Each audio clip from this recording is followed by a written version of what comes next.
वेद एवं पुराणों में रुद्राक्ष को बेहद ही पवित्र बताया गया है। कहते हैं कि इसे धारण मात्र करने से हर तरह की विपत्ति एवं दुविधा दूर हो जाती है। लेकिन इसकी उत्पत्ति कैसे हुई, इसके पीछे की कथा क्या है, इसके बारे में अलग अलग ग्रंथों में अलग अलग कथाओं का जिक्र मिलता है। हम आपको आज उन सभी कथाओं के बारे में बताएंगे। कथा की शुरुआत करते हैं, लेकिन उससे पहले आपसे निवेदन करेंगे कि आप शीघ्र ही इस चैनल को सब्सक्राइब कर लें ताकि भोलेनाथ की कृपा आप पर निरंतर बरसती रहे। शिव पुराण के विद्येश्वर संहिता के 25वें अध्याय के अनुसार सूत जी महाराज कहते हैं, महाप्राज्ञ महामते शिवरूप शौनक, अब मैं संक्षिप्त में तुम्हें रुद्राक्ष के उद्भव व महात्म्य को बताता हूँ। सुनो। रुद्राक्ष भगवान शिव को अत्यंत प्रिय है, इसे परम पावन समझना चाहिए। रुद्राक्ष के दर्शन से, स्पर्श से तथा उस पर जप करने से वह समस्त प्रकार के पापों व कष्टों को नष्ट करने वाला माना गया है। मुने, पूर्व काल में भगवान शिव ने समस्त लोगों पर उपकार करने की इच्छा से देवी पार्वती के समक्ष रुद्राक्ष के उद्भव व उसकी महिमा का वर्णन किया था। भगवान शिव बोले, हे शिवे, मैं तुम्हारे प्रेमवश भक्तों के हित की कामना से रुद्राक्ष की महिमा का वर्णन करता हूँ। सुनो। महेशनी, पूर्व काल की बात है। मैं मन को संयमित कर हजारों दिव्य वर्षों तक घोर तपस्या में लगा रहा। एक दिन अचानक मेरा मन क्षुब्ध हो गया। परमेश्वरी, मैं संपूर्ण लोगों का उपकार करने वाला स्वतंत्र परमेश्वर हूँ। अतः उस समय लीलावश मैंने ही अपने दोनों नेत्र खोले। नेत्र खोलते ही मेरे मनोहरी नेत्रों से कुछ जल की बूंदें गिरी। आंसू की उन बूंदों से रुद्राक्ष नामक वृक्ष उत्पन्न हो गया। भक्तों पर अनुग्रह करने के लिए वे अश्रु बिंदु स्थावर भाव को प्राप्त हो गए। वे रुद्राक्ष मैंने विष्णु भक्तों को तथा चारों वर्णों के लोगों में बांट दिया।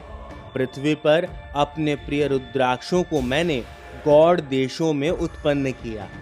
मथुरा, अयोध्या, लंका, माल्याचल, मध्यगिरी, काशी तथा अन्य देशों में भी उनके अंकुर उगाए और वे उत्तम रुद्राक्ष असंख्य पाप समूहों का नाश करने वाले तथा श्रुतियों के भी प्रेरक हैं।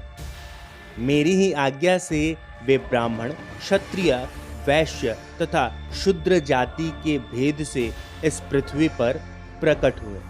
रुद्राक्षों की ही जाति के सुभाक्ष भी हैं। दोस्तों, अब हम आपको बताते हैं कि रुद्राक्ष की उत्पत्ति को लेकर देवी भागवत महापुराण में क्या कहा गया है। देवी भागवत महापुराण के अनुसार एक समय महर्षि नारद ने भगवान श्री विष्णु से पूछा, हे अज्ञेय, कृपा करके आप मुझे रुद्राक्ष के प्रभाव और उसकी विशिष्टताओं के संबंध में बताएं, जिसके कारण रुद्राक्ष देवता के समान महापुरुष से पूजित है, तो इसका कारण क्या है।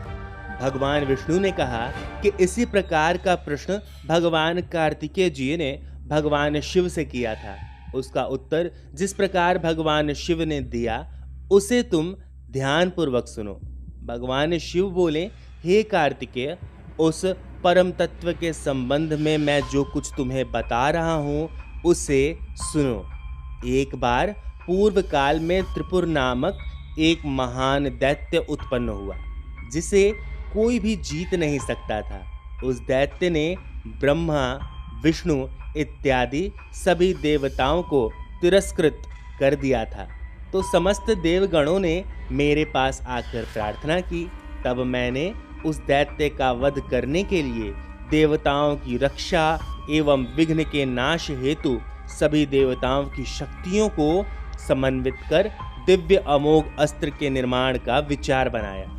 इसी के लिए मैंने दिव्य सहस्त्र वर्षों तक नेत्र बंद कर तपस्या की, और जब नेत्र खोले तो मेरे नेत्रों से कुछ अश्रु बिंदु गिरे। उन अश्रु बिंदुओं से ही मेरी आज्ञा के अनुसार सबके हित के लिए रुद्राक्ष के वृक्ष उत्पन्न हुए।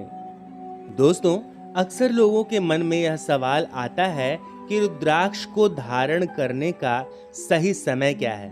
तो हम आपको बताते हैं कि रुद्राक्ष धारण करने के लिए प्राचीन ग्रंथों में माह, पक्ष, वार, तिथि, लग्न, नक्षत्र व मुहूर्तानुसार वर्णन प्राप्त होता है। रुद्राक्ष धारण करने हेतु शास्त्रों में अश्विन कार्तिक मास सर्वश्रेष्ठ माने गए हैं। मार्गशीर्ष व फाल्गुन माध्यम व आषाढ़ तथा श्रावण अधम माने गए हैं। इसके विपरीत भाद्रपद, पौष व अधिक मास अशुभ माने जाते हैं। पक्ष की बात करें तो सूर्य आध्यात्मिक शक्ति का दाता है, जबकि चंद्र भौतिकता प्रदान करने वाला है। शुक्ल पक्ष को सात्विक व कृष्ण पक्ष को तामसी माना गया है। अतः आध्यात्मिक शक्तियों को प्रबल करने हेतु कृष्ण पक्ष में रुद्राक्ष को धारण करना चाहिए। सांसारिक व भौतिक सुख सुविधाओं की प्राप्ति हेतु शुक्ल पक्ष में रुद्राक्ष को धारण करना चाहिए। दोस्तों, यह थी रुद्राक्ष के उत्पत्ति की कथा। इस कथा को लेकर आपके मन में कोई संशय है, कोई सवाल है, तो उसे मन में ना रखें, बल्कि कमेंट बॉक्स में लिख डालें। इसका जवाब हम आपको शीघ्र ही देने का प्रयास करेंगे। इस वीडियो को अपने सगे संबंधियों और बंधु बांधवों के साथ साझा करें, ताकि उनके ऊपर भी महादेव की कृपा निरंतर बरसती रहे। हाँ, इस नेक कार्य में अगर आप हमारी मदद करना चाहते हो तो स्क्रीन पर दिए गए नंबर पर आप अपनी आर्थिक सहायता हम तक भेज सकते हैं। अब अगले वीडियो तक के लिए दीजिए हमें इजाजत। हमारे सभी साथियों को हर हर महादेव।